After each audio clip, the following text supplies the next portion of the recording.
আসসালামু আলাইকুম সবাইকে স্বাগত আমার আজকের পর্বে। আজ আপনাদের জন্য আফগানিস্তানের ট্রেডিশনাল একটা ইফতার রেসিপি নিয়ে এসেছি যেটার নাম মান্তো। মান শব্দের অর্থ আমি আর তু হলে তুমি, অর্থাৎ এই খাবারের নাম আমি তুমি। এটা বলতে পারেন কাইন্ড অফ মোমো, তবে এক্স্যাক্টলি মোমো নয়। ভেতরের পুর এবং বাইরের দুই রকম সস মিলে খুবই অসাধারণ স্বাদ, সেই সঙ্গে হেলদি। খুবই অল্প তেলে এই রান্নাটা হয়ে যায়। আর হ্যাঁ, আজকের রান্নাটা কিন্তু আমি করিনি। আমার অনুরোধে আপনাদের জন্য আজকে রান্নাটা করে দেখাবেন আমার প্রতিবেশী আফগানি আন্টি, ওনার নাম শিলা। আশা করছি আমাদের দুইজনের এই মিলিত প্রয়াস আপনাদের ভালো লাগবে। শুরুতেই আমরা মান্তো মোমোর খামির তৈরি করে নিব। তার জন্য একটা বাটিতে 2.5 কাপ নিয়ে নিচ্ছি ময়দা, চাইলে কিন্তু আটাও ব্যবহার করতে পারেন। তারপর এর মধ্যে 1 চা চামচ দিয়ে দিচ্ছি লবণ এবং ময়দাটা হাত দিয়ে ভালো করে মিশিয়ে নিতে হবে। আর খামির বানানোর জন্য আমরা নর্মাল পানি ব্যবহার করব। 2.5 কাপ ময়দার জন্য 1 কাপ পানি আমাদের লাগবে। পানিটা একবারে না দিয়ে অল্প অল্প করে দিয়ে মেখে নিতে হবে। আপনাদেরকে ছোট্ট একটা রিকোয়েস্ট করছি, যে আন্টি এই রান্নাটা করে দেখাচ্ছেন উনি বাঁ হাতি এবং ওনার ডান হাতে কিছু প্রবলেমের কারণে উনি শক্ত কাজগুলো ডান হাতে করতে পারেন না, সো বাম হাতে উনি কাজ করেন। আপনারা প্লিজ এই বিষয়টা একটু ক্ষমা সুন্দর দৃষ্টিতে দেখবেন। যাই হোক, খামিরটা আমরা ভালো করে মেখে নিব। আর আমাদের এই খামিরটা কিন্তু হালকা শক্ত হবে। তো এই খামিরটাকে নরম করার জন্য আমাদের কিছুটা সময় দিতে হবে, মোটামুটি ঘন্টা খানেকের মতো। তো খামিরটা মাখা হয়ে গেলে এটাকে ভালো করে ঢেকে আমরা 1 ঘন্টা অপেক্ষা করব। আর সেই সময়ের মাঝে আমরা মোমোর পুর এবং 2 রকম সস তৈরি করে নিব। মান্তো মোমো তৈরি করার জন্য অনেক ধরনের মশলার দরকার নেই, খুবই অল্প কিছু মশলাতে এটা তৈরি হয়। তার মধ্যে ঝাল করার জন্য 1 চা চামচ করে গোলমরিচ এবং লাল মরিচের গুঁড়ো নেওয়া হলো। সাথে নেওয়া হচ্ছে 1 টেবিল চামচ তেলে নেওয়া ধনিয়ার গুঁড়া, আর ধনিয়াটাকে খুবই মিহি করে গুঁড়ো করা যাবে না। তারপর এর মধ্যে স্বাদ মতো লবণ নিয়ে নিতে হবে। এখানে 1 চা চামচ লবণ নেওয়া হয়েছে। আর এই মশলাটা আমরা পুর রান্নার জন্য ব্যবহার করব। এছাড়া আমাদের 4টা পেঁয়াজ লাগবে, মাঝারি এবং বড় মিলিয়ে। 250 গ্রাম নিয়েছি বিফ কিমা, সাথে 1 কোয়া রসুন এবং একটা মরিচ। কিছুটা ধনেপাতা কুচি লাগবে। সেই সঙ্গে সসের জন্য আমাদের ছোলার ডাল লাগবে। ছোলার ডাল ভিজিয়ে রেখে নরম হলে লবণ দিয়ে তারপর সেদ্ধ করে নেওয়া হয়েছে। সেই সঙ্গে লাগবে আমরা যে মশলা নিলাম সেগুলোই। পরবর্তীতে স্বাদ মতো আরও কিছু আপনারা এই একই মশলা দিতে পারবেন। এবং টমেটো সসের জন্য ফ্রেশ টমেটো অথবা ক্যান টমেটো, যে কোনো একটা অথবা দুটোই আপনারা ব্যবহার করতে পারেন।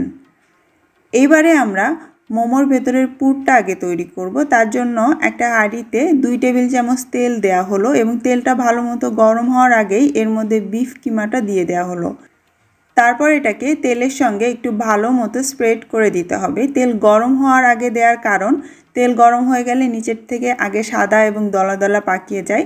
তাই তেল গরম হতে হতেই যদি আপনি নাড়াটা শুরু করেন তাহলে একদম দানাদার কিমাটা পাওয়া যায়। এটা আমার আন্টির কাছ থেকে শেখা।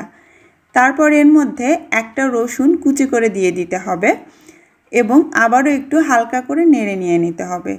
সেই সঙ্গে আমরা যে মশলাটা তৈরি করে রেখেছিলাম সেটাও এর মধ্যে দিয়ে একটুখানি নেড়ে মিশিয়ে নিব। আর চুলার আঁচটা এখানে মিডিয়াম হাইতে রাখা আছে। সব কিছু একটু মিশিয়ে নেওয়া হলেই এর মধ্যে খুব সামান্য একটু পানি দিয়ে দিতে হবে, মোটামুটি 2 টেবিল চামচের মতো। তারপর ঢাকনা দিয়ে ঢেকে অপেক্ষা করতে হবে পানি শুকিয়ে কিমাটা সেদ্ধ হওয়া পর্যন্ত। আন্টি এখানে প্রেসার কুকার ইউজ করছেন, তাই একটা সিটি দিলেই কিমাটা রেডি হয়ে যাবে। আপনি নর্মাল হাঁড়িতে ঢেকে পানি শুকিয়ে কিমা সেদ্ধ হওয়া পর্যন্ত অপেক্ষা করতে পারেন। 10 মিনিট পরে আমাদের প্রেসার কুকারের ঢাকনা খুলে নিচ্ছি আর দেখতেই পাচ্ছেন কিমা রান্না হয়ে গিয়েছে। সমস্ত পানি শুকিয়ে গিয়েছে এবং তেল আলাদা হয়ে গিয়েছে। এবারে এই কিমাটা একটা বাটিতে ঢেলে নিব। আর অন্যান্য উপকরণ মেশানোর আগে কিমাটাকে ঠান্ডা করে নিতে হবে। তারপর এতে পেঁয়াজ কুচি দিয়ে দিতে হবে। আমরা যে 4টা পেঁয়াজ দেখিয়েছিলাম তার 3টা পেঁয়াজ এরকম মোটা কুচি করে দিয়ে দিলাম।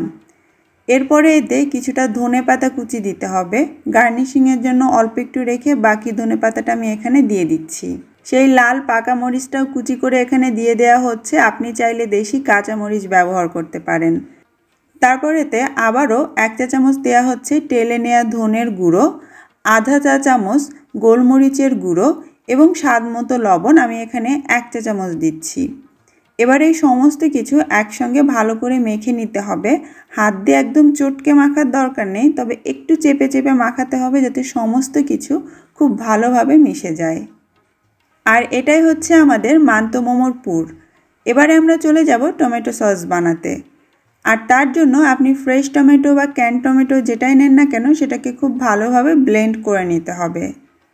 এখন একটা হাঁড়িতে মিডিয়াম আঁচে 2 টেবিল চামচ তেল গরম করে নিয়ে তাতে 1/4 কাপের মতো পেঁয়াজ কুচি দিয়ে দিতে হবে।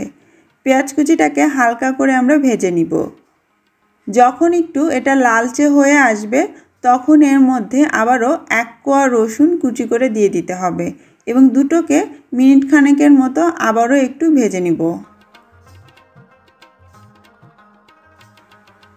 তারপর এর মধ্যে সেই ব্লেন্ড করে রাখা টমেটো দিয়ে দিতে হবে।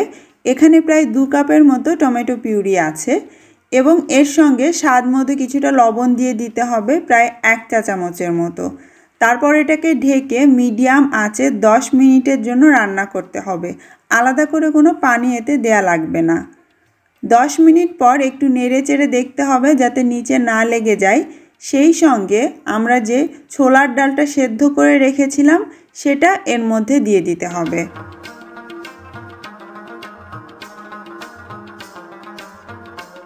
ডালটা দেওয়ার পর আবারও একটু নেড়ে মিশিয়ে দিয়ে এটাকে আমরা ঢেকে দিব আরও 10 মিনিটের জন্য। আর এই পর্যায়ে চুলার আঁচটা মিডিয়াম লোতে থাকবে। লো আঁচে 10 মিনিট রান্না করলেই আমাদের সস একদম তৈরি। আর এই যে দেখতে পাচ্ছেন বেশ গাঢ় গাঢ় লালচে একটা সস, ভীষণ মজার খেতে। এবারে মান্তুর দ্বিতীয় সসটা তৈরি করা হবে। তার জন্য 1 কাপ ক্রিম চিজ একটা বাটিতে নিয়ে নেওয়া হলো।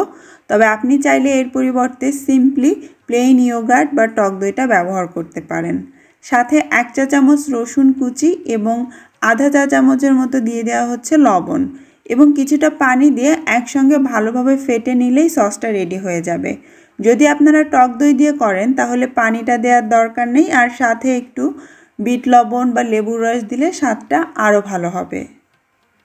ব্যাস, মান্তুর 2 রকম সস এবং পুর তৈরি। এবারে আমরা মোমো বানিয়ে নিব।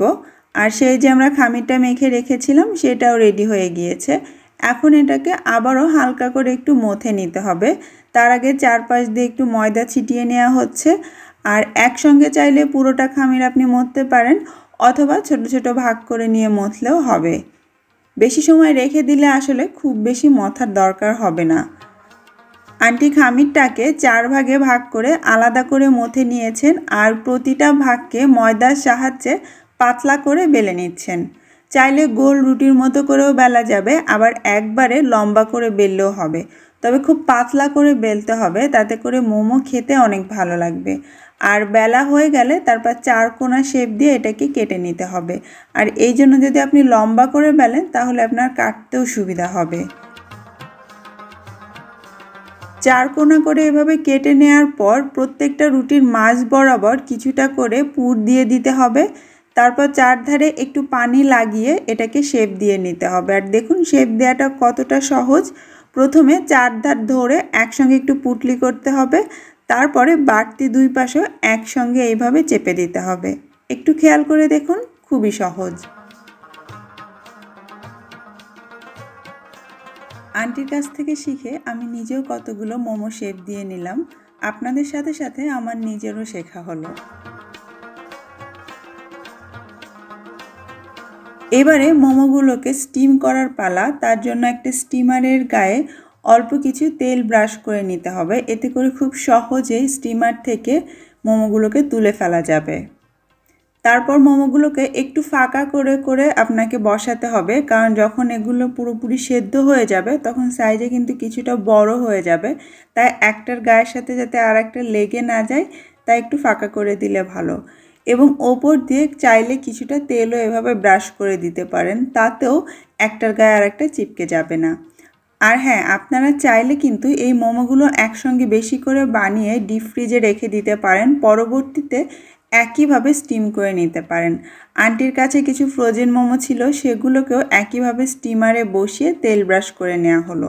এখন স্টিম করার জন্য একটা হাঁড়িতে প্রথমে পানিতে ভাপ আসাতে হবে। ভাপ এসে গেলে স্টিমারগুলো এর উপরে বসিয়ে দিতে হবে। তারপর ঢাকনা দিয়ে ঢেকে অপেক্ষা করতে হবে 30 মিনিট।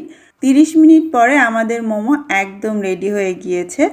আর দেখতেই পাচ্ছেন কত চমৎকারভাবে এটা সেদ্ধ হয়ে গিয়েছে। এখন গরম গরম স্টিমার থেকে নামিয়ে এটাকে সার্ভ করতে হবে। আর এই মান্তু সার্ভ করারও কিন্তু একটা নিয়ম আছে, আর সেটা হলো যে পাত্রে আপনি সার্ভ করবেন তাতে আগে থেকেই সেই টক দই বা ক্রিম চিজ দিয়ে যে আপনি সসটা বানাবেন সেটা একটু স্প্রেড করে রাখতে হবে। তারপর মোমোগুলো বসিয়ে মোমোগুলোর উপরেও একটু একটু করে এই সসটা দিয়ে দিতে হবে, ঠিক যেরকমটা ফুচকার উপরে আমরা দিই। সবশেষে এর উপর দিয়ে দিতে হবে সেই টমেটো সস বা রেড সসটা। আর গার্নিশিংয়ের জন্য ওপর দিয়ে সেই তেলে নেয়া ধনের গুঁড়ো এবং কিছুটা ধনেপাতা কুচি দিয়ে সাজিয়ে দিতে পারেন। ব্যাস তৈরি হয়ে গেল মান্তু। দেখে হয়তো মনে হতে পারে এত অল্প মশলায় রান্না, খেতে না জানি কেমন, কিন্তু একবার বানিয়ে খেয়ে দেখুন, অসম্ভব মজার এটা। দইয়ের সস, টমেটো সস, সেই সঙ্গে ভেতরের পুর সব মিলে শুধু যদি নর্মাল মোমোর সঙ্গে আপনি এটাকে কম্পেয়ার করেন, আকাশ পাতাল তফাৎ। আমার বিশ্বাস একবার বানিয়ে খেলে আপনাদের সবার খুব পছন্দ হবে। ভালো লাগলে কমেন্ট করে অবশ্যই জানাবেন এবং আমাদের জন্য দোয়া করবেন। ভালো থাকবেন সবাই। আল্লাহ হাফেজ।